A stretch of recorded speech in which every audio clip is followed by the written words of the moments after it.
25 تا 31 دسمبر 2023 anti narcotics force Pakistan نے 42 کارروائیوں کے دوران 5,961 کلو گرام منشیات برآمد کر لی۔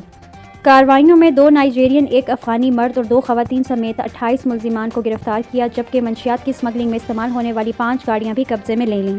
بلوچستان نے 9 کارروائیوں میں 5,146 کلو گرام منشیات برآمد کر لیں۔ پنجاب نے 9 کارروائیوں کے دوران 503 کلو گرام منشیات برآمد کر کے 11 ملزمان کو گرفتار کیا۔ گرفتار شدہ ملزمان میں 1 عورت اور 1 غیر ملکی نائجیرین باشندے بھی شامل ہیں، جبکہ منشیات کی اسمگلنگ میں استعمال ہونے والی 1 گاڑی بھی قبضے میں لے لی۔ خیبر پختونخوا نے 14 کارروائیوں کے دوران 296 کلو گرام منشیات برآمد کر کے 8 ملزمان کو گرفتار کیا۔ گرفتار شدہ ملزمان میں 1 غیر ملکی افغانی باشندہ بھی شامل ہے۔